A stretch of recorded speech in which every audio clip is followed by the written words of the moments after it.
بسم الله الرحمن الرحيم.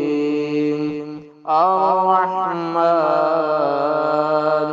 علم القرآن، خلق الإنسان علمه البيان.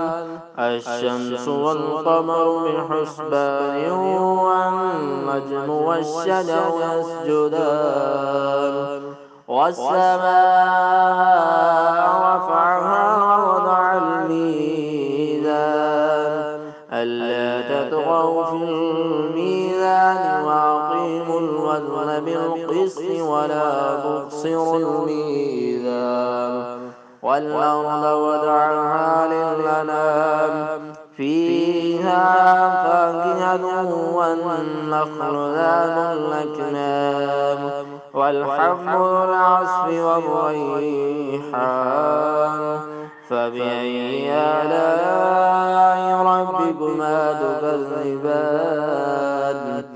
خلق الإنسان من صلصال كالفخار، وخلق الجان من مارج من نار.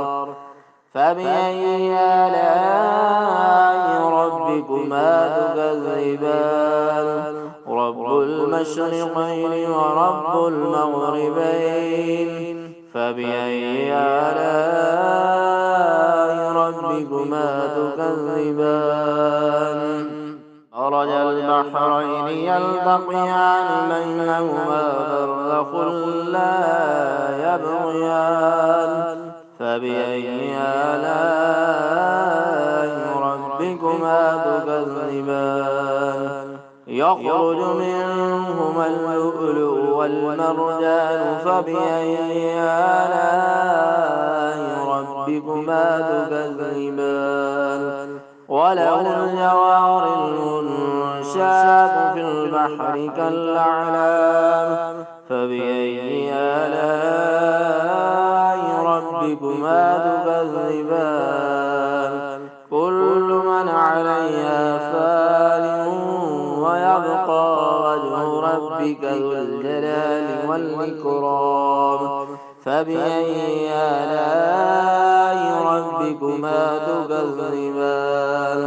يسعده من في السماوات والأرض، كل يوم هو في شأن. فبأي آلاء ربكما تكذبان؟ سنفرغ لكم أيها الثقلان.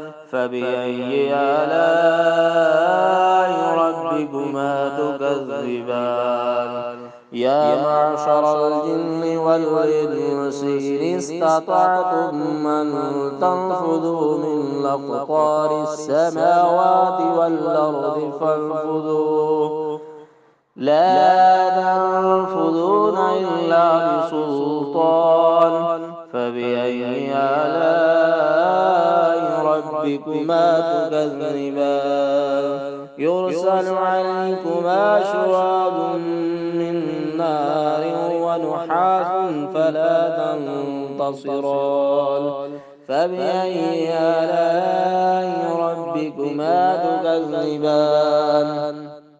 فإذا انشقت السماء فكانت وردة كالدهان.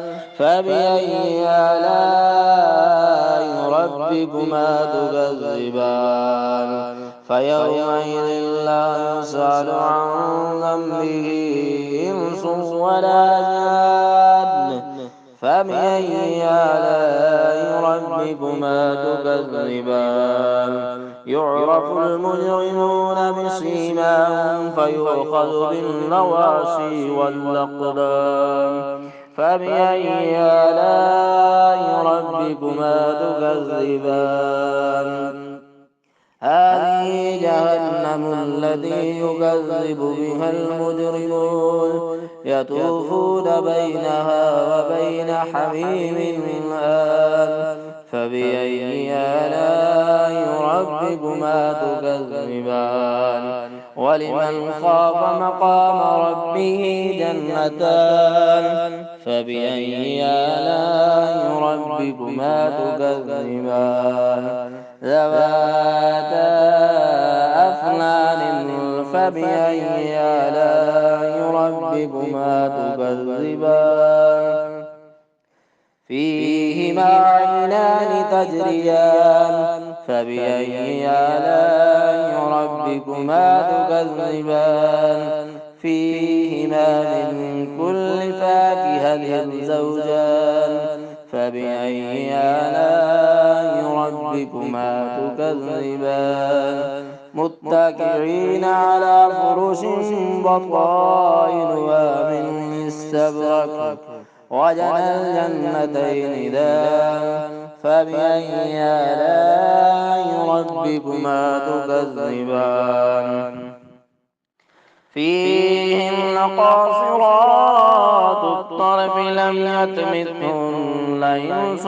قبلهم ولا جان فبأي آلاء ربكما تكذبان كأنهن الياقوت والمرجان فبأي آلاء ربكما تكذبان هل جزاء الإحسان إلا الإحسان فبأي آلاء ربكما تكذبان ومن دونهما جنتان فبأي آلاء ربكما تكذبان مدهامتان فبأي آلاء ربكما تكذبان فيهما عينان نضاختان فبأي آلاء ربكما